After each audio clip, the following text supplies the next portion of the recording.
샬람 야웨쿰.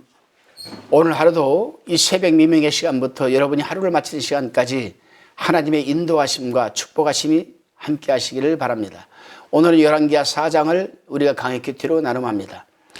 열왕기하 1장에서 8장까지는 엘리사의 초기 사역과 남북 네 왕의 통치에 대하여 다루고 있습니다.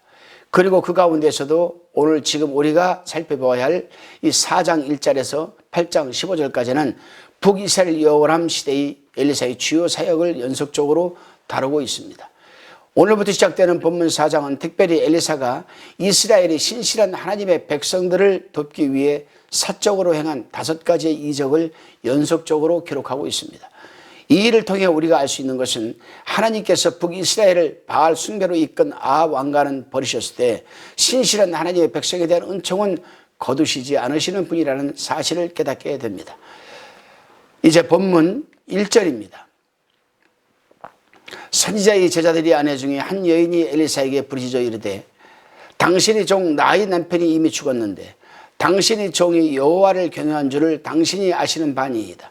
이제 빚준 사람이 와서 나의 2 아이를 데려가 그의 종을 삼고자 하나이다 하니라고 기록되어 있습니다.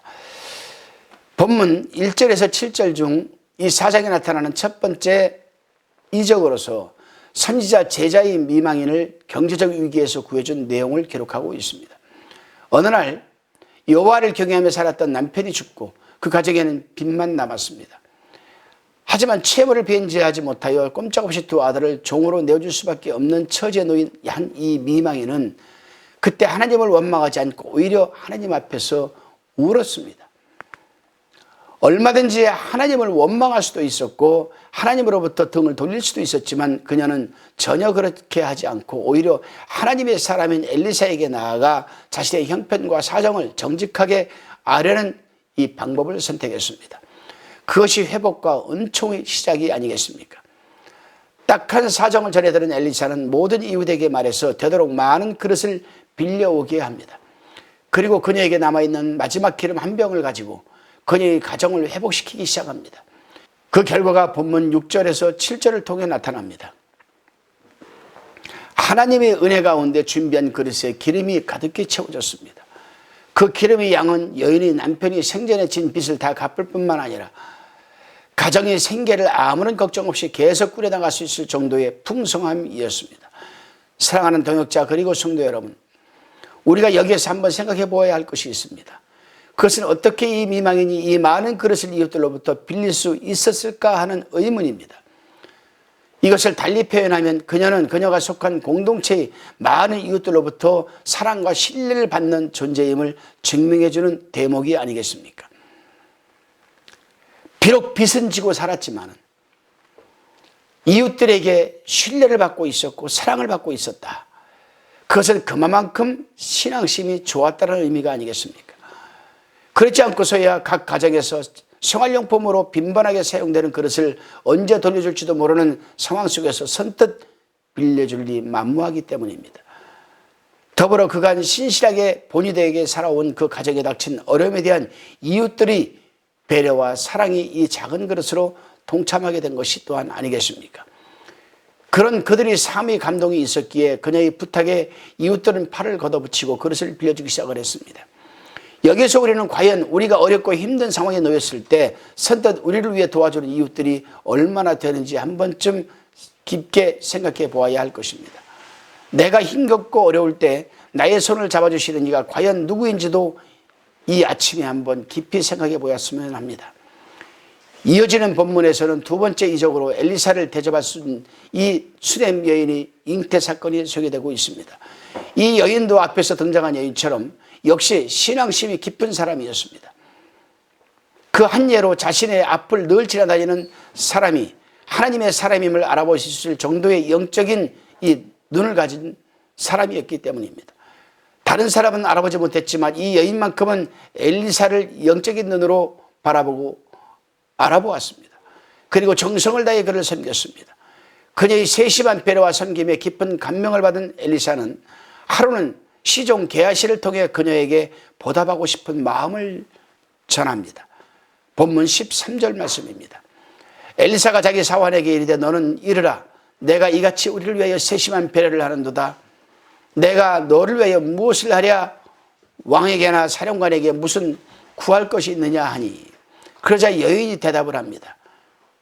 여인이 이르되 나는 내 백성 중에 거주하리이다 하니라. 어찌 보면 여인에게는 기회가 왔습니다. 그동안 바라봤던 마음속의 기도 제목을 엘리사를 통해서 응답받을 수 있는 상황이 찾아왔기 때문입니다. 하지만 그녀는 내 백성 중에 거주하나이다라는 답으로 엘리사의 제의를 거절합니다. 그 배경에는 혈연적 유대가 강한 고대 이스라엘의 전통적 신앙이 여기 반영되어 있습니다. 즉 고대 이스라엘 백성들은 오늘날의 아랍 농민들처럼 시족이 모여 살았고 각 구성원들은 혈연 집단에 의해 보호를 받았습니다. 따라서 수렘 여인의 대답 속에는 자신은 시족 가운데서 보호를 받으며 그들과 함께 모든 문제를 해결할 수 있으므로 정치적인 힘을 이용할 필요가 없습니다라는 의미가 담겨져 있습니다. 하지만 이러한 대답은 이어지는 본문 속에 등장하는 그 그녀의 모습을 통해서 단지 혈연 공동체였던 상황 때문이 아닌 더 깊은 신앙의 모습이 있음을 우리는 확인할 수 있습니다. 그 확인된 내용이 바로 본문 22절입니다. 그 남편을 불러 이르되 청하건대 사원 한 명과 나귀 한 마리를 내게로 보내소서 내가 하나님의 사람에게 달려갔다가 돌아오리이다 하니, 수렘 여인은 엘리사의 말대로 하나님의 은혜 가운데 아이를 가졌습니다. 그리고 그 아이를 또한 출산했습니다. 하지만 어느 날 아이는 머리가 몹시 아픔을 호소하였고 결국 엄마인 수렘 여인이 무릎 위에서 그만 죽고 말았습니다. 그러자 그녀는 아이를 하나님의 사람이 사용했던 침상 위에 두고 그 길로 엘리사에게로 달려간 것입니다. 그리고 오늘 본문에는 나타나지 않지만 앞의 미망인처럼 엘리사 앞에서 그녀 또한 부르짖었습니다. 바로 하나님 앞에서 부르짖는 거나 마찬가지죠. 이 수렘 여인 역시도 사랑하는 이 아들의 죽음 앞에 얼마든지 하나님을 원망할 수도 있었을 것입니다.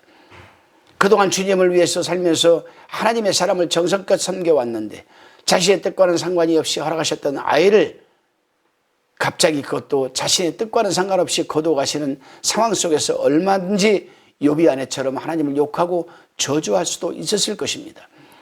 하지만 그녀는 그렇게 하지 않았습니다. 오히려 그럴 수도 있는 상황 속에서도 하나님의 앞에 달려와 무릎을 꿇고 울며 자신의 상황을 아뢰오며 자신을 돌아보았습니다. 이것이 오늘 두 여인의 모습을 통해 우리가 배워야 하는 지혜롭고 아름다운 신앙인의 모습이야 할 수 있습니다. 그렇다면 우리의 모습은 어떻습니까? 어떤 문제가 생기면 먼저 하나님을 찾으십니까? 아니면 사람을 먼저 찾으십니까?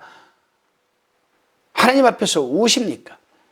아니면 사람을 붙잡고 불만과 불평을 늘어뜨리며 하소연을 하십니까? 우리의 신앙은 어떤 경우에라도 주님 안에서 이루어져야 합니다. 또한 모든 문제의 해결도 주님을 통해서만 받으셔야 합니다. 때론 시간이 걸릴지라도, 때론 더디는 시간 속에서 숨이 턱 밑까지 차오르는 고통이 있을지라도 그렇게 하셔야만 합니다. 왜냐하면 참다운 그리스도인은 이대로 산다는 것은 하나님을 의지하는 법을 깨우치는 것이 먼저이기 때문입니다. 그리스도인들로부터의 도움은 그 다음. 오늘 하루를 사시는 동안에 사람에게 도움을 구하기 위해 몸이 바쁜 하루가 아닌 하나님 앞에 무릎을 꿇고 우리 자신을 되돌아보는데 바쁜 하루가 되시기를 주님의 이름으로 소망해 봅니다. 기도하시겠습니다. 하나님 아버지, 오늘 본문을 통해 두 여인의 모습을 보았습니다. 주님을 경외하며 살아온 남편을 잃고 빚을 떠안는 한 여인, 하나님의 사람을 섬기며 살다가 하나님께서 특별히 주신 아이였지만 자신의 품속에서 잃어버린 한 여인. 하지만 이 두 여인은 어떠한 상황 속에서도 사람을 붙잡고 말하지 아니하고 오직 우리 주님 앞에서 울며 회개하며 자신을 돌아보았습니다. 우리 역시도 그런 신앙인들이 사람들이 되게 하여 주옵소서. 어떤 보상을 바라고 하나님 앞에 서 있는 것이 아니라 순수한 신앙적 동기만을 가지고 주님 앞에서 올곧게 설 수 있는 우리가 되게 하여 주옵소서. 무엇보다도 이전보다 더욱 주님을 사랑하며 주님 앞에 나아가는 이번 한 주가 되게 하시고 오늘 하루가 되게 하여 주옵소서. 예수님의 이름으로 기도드리옵나이다. 아멘.